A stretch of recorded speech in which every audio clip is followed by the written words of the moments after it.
What's going on, everybody? I'm here to do a review for the movie The Boogeyman. It's one of the latest movies in the Stephen King lineup. I didn't even know he had a novel called The Boogeyman, but apparently he does. This movie was also made in conjunction with the producers over at Stranger Things. Now, anyone who knows me knows that I pretty much binge watched all 4 seasons of Stranger Things in like 2 weeks last year. I know I came onto the ball a little bit late, on the bandwagon, but I ended up falling in love with the series, and I can't wait for them to deliver that 5th and final season, hopefully to us next year. I know they're in the midst of that writer strike going on right now, but their latest project is called The Boogeyman. And basically the premise of this movie is that you have these 2 sisters. They live with their father after their mother died in a horrible car accident. And basically they're trying to cope with life after her death. And the way that it's set up, it seems like the accident just happened. It doesn't show it in the movie, but you can tell by the setting that it actually just happened. It's not like it happened a year ago or a month ago, but you can tell it probably happened like within the last week or so. Just the way that the setting is pretty much set up. They live with their father. Their father is a therapist. He basically has his own practice inside of his home, and they're basically just trying to make it through life without his wife and without their mother, when all of a sudden these I guess you could say this entity starts to come into their lives and kind of wreak havoc. And basically,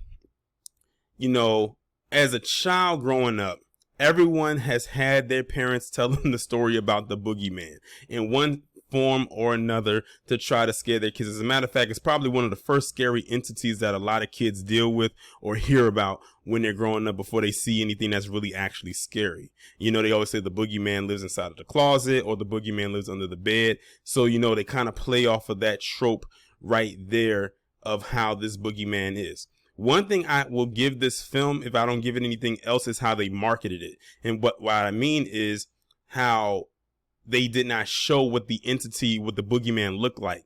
They basically did the same thing with The Quiet Place. If y'all remember how they advertised The Quiet Place in various trailers, they never showed you what the monster or the creature looked like.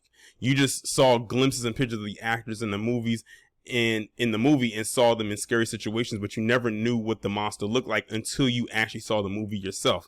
So I like that they did that with this one as far as marketing goes, because you didn't see what the monster looked like until you go in here and see the movie. I like the fact that the strength of the beast or the monster or the boogeyman is the darkness. So it lives and dwells and gets its strength from being in the dark, giving it an advantage for itself, being able to see in complete darkness, while the person it's going after cannot do the same. They need light. Light is the only thing that kind of fends them off, but it's not even enough to kill them. If you want to go see the movie, I won't spoil to you what they have to use in order to eventually take this thing out, or can they take it out is the question, which goes into some of the things that were out. Before I actually get into some of the things that I didn't really care about, let me give some more things that I did.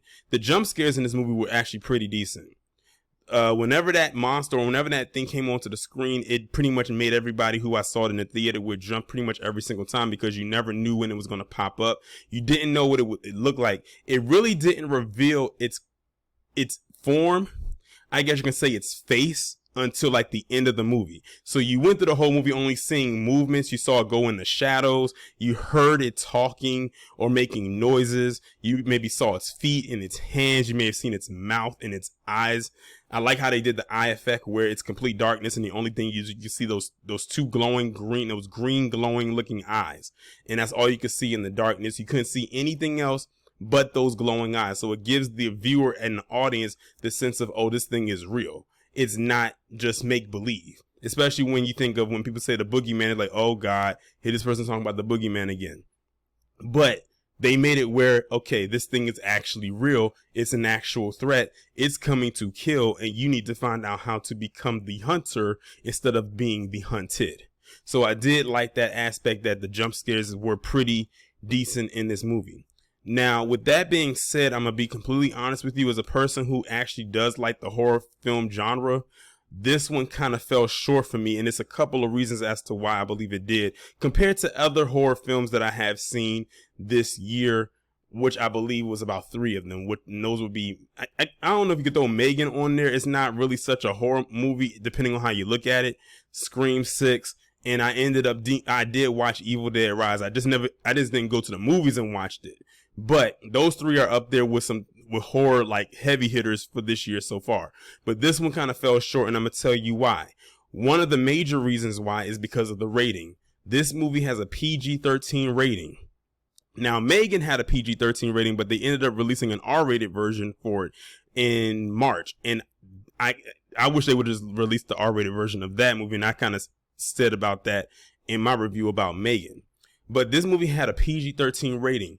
I feel if they would have bumped it up to an R rating, this movie would have definitely soared to another height or another level for me, because you can tell that it has that rating, because you can tell they held back on a couple of things with the movie.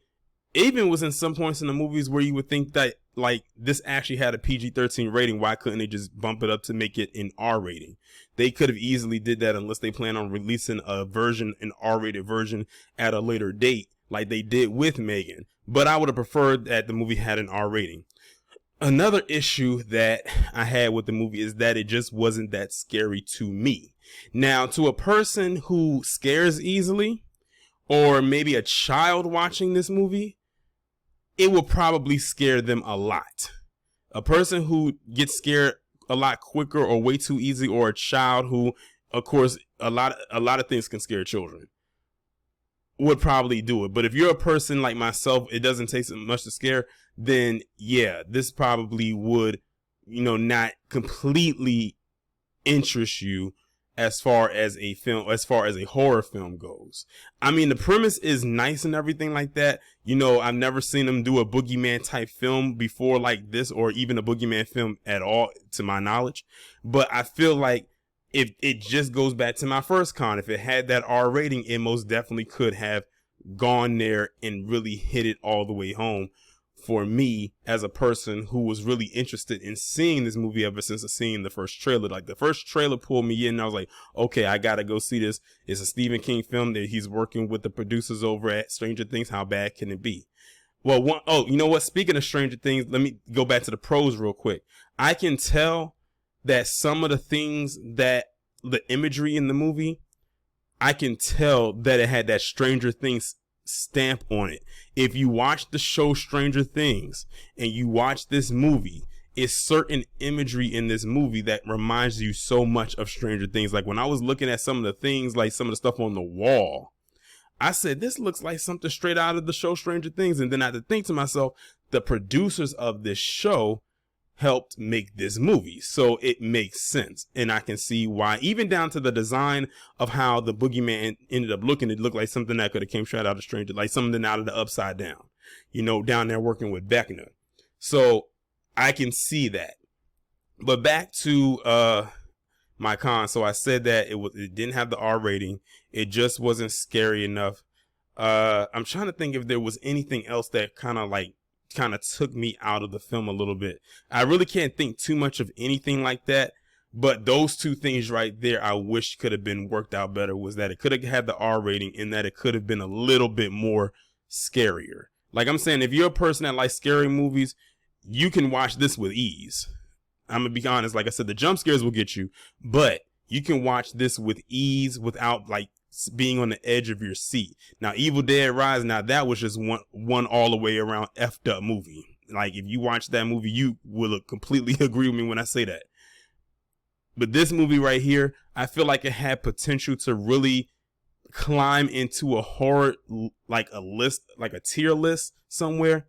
But for me, it kind of fell flat a little bit. For me, it was just okay. I kind of found myself in the theater a little bit, like just sitting back in my chair. If I do that in the theater and I'm watching a movie, especially when it's a part that seems like it's good coming up, and I'm like not leaning forward on the edge of my seat, then I'm not really all the way into it, or I'm not all the way in tune. It was some parts that did kind of make me be like, oh, I can't, it actually did that, but it wasn't that many. But that's just me. Like I said, don't let my opinion sway you. All I'm doing is bringing my opinion when it comes to this film. And with that being said, that's pretty much it. That's my, one more con. And I said that I knew it was one more I had. They really did not go into detail. Well, really, they didn't go into detail at all about where this entity came from. Like they touched, when going into this movie, I was wondering if they were going to create a storyline to say, oh, where it came from. And I said they could have just made something up, but make it make sense. But in this one, all it says was there was a scene between one of the daughters and this woman, and they were talking briefly about it. She name dropped that they call it the Boogeyman. And then they said, well, the Boogeyman or something like that, you know, they just said that it's been around for so many years to the point where no one really knows how old it actually is. And the woman says it's been around forever. And that's pretty much it. That's the only thing that they really talk about. It doesn't have a backstory of where it could have came from. How did it get there? Where's its place of origin or anything of that nature? It just left it like that. I was like, okay, I guess that's really it. But if they would have created a story, like a little mini storyline around the thing to let you know where it came from, I think that could have been more interesting as well. And I feel like they probably should have. Many people probably may think, you know, kind of leave it open-ended, let it be a mystery, because in actuality, when people do talk about the Boogeyman, it's just something that it sounds like it's made up, like it doesn't exist, or just something out there for people to pass around as a story to scare their kids, because no one knows exactly this place of origin of where this monster or this creature actually comes from. But I thought it would have been interesting if they would have did it, but that's just me. But that's pretty much my take on the Boogeyman. Y'all let me know what you think about it down in the comments, and I will talk to you in the next one.